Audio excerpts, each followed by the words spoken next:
Let's verify. Our sources, the Mecklenburg County Tax Assessor's Office, Larry Shaheen Jr., attorney at the McIntosh Law Firm, which practices in property tax valuation, and Mark Henry, CEO of Alloy Wealth Management. When I reached out to Mecklenburg County, they sent me back a list of 3 different programs to help seniors in North Carolina. One is strictly to help disabled veterans. The other 2 programs help people 65 or older or those who are disabled. Both of these programs also have income eligibility limits. There's a lot of rules on these, and I always would say that they need to, if you think you may qualify, work with a tax professional to help see. Shaheen says whether or not you qualify for these programs, you should always check to make sure your property tax is calculated correctly and you're paying the right amount. At the end of the day, you need to appeal that value if you feel it's not 100% market value. Mecklenburg County also offers a homes program that is available to assist residents and only has an income limit, not an age limit. So we can verify that, yes, North Carolina and Charlotte have programs for seniors regarding property taxes. We have links on our website if you would like to see if you qualify for any of these programs and how to sign up. With your Verify, I'm Megan Bragg.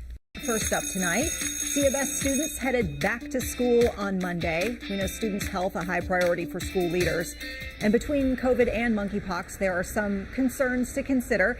WCNC Charlotte's Jane Monuel joining us live from CMS headquarters with the district plans to keep students safe. What have you learned, Jane? Well, Vanessa, according to the Mecklenburg County Health Department, 126 of the state's 288 monkeypox cases are in the county. CMS school leaders say that they are prepared with a team of their own to handle any outbreak, and they've got a good example to follow. And last week, we got hundreds of vaccines out to individuals who participated in Pride activities in Charlotte, North Carolina. The White House monkeypox response briefing on Friday, talking about the strides made in And I'll say on the non-emotional front, our team has to manage their emotions right now. I'll get to emotions in a second because we have 3 very clear objectives. Get the vehicle to orbit, test it, understand how it operates, understand where we need to come home early if something's wrong, and make that decision. We have to get it to orbit and test it. We have to test the heat shield coming back, and we have to recover the vehicle. And we have to balance risk through that whole mission. Every time we make a decision, we commit to go to the moon, we've made a decision that limits how we can come back. We still have options. We might have to decide, do we need to come back? And beneath all of that is this incredible pride that people have in what they've done, in what their families have given up, in what they've given up. You know, people have lost marriages to this program, right? People have given up hobbies that they've had their entire lives because this business is absolutely crazy fun to be in.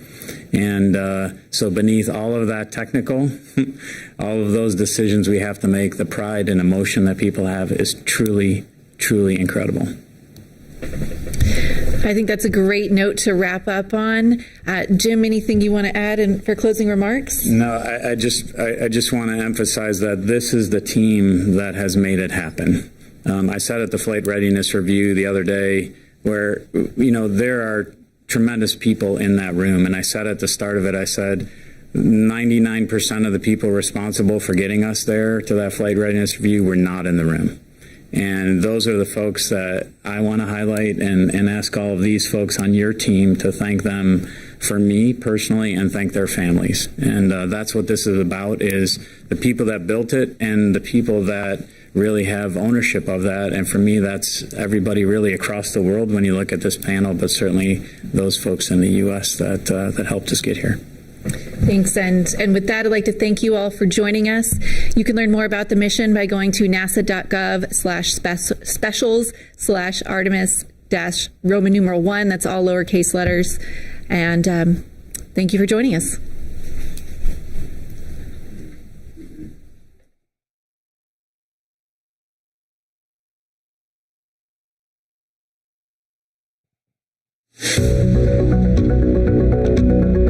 Attention! NASA television programming on Galaxy 13 is moving from transponder 11 to transponder 15.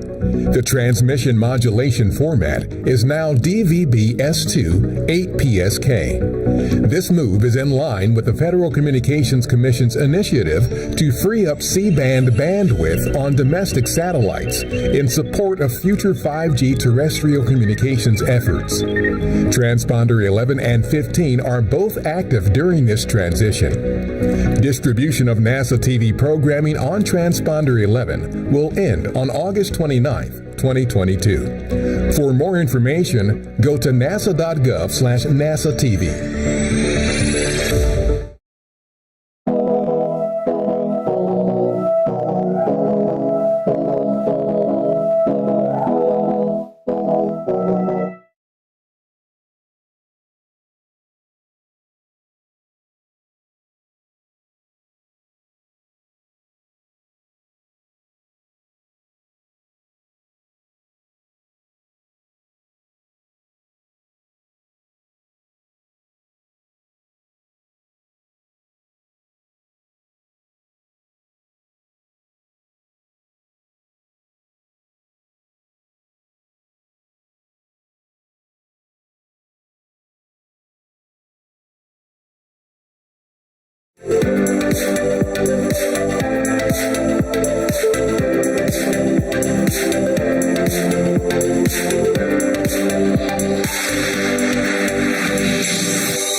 Well, you've heard of quiet quitting, right? We've talked about that.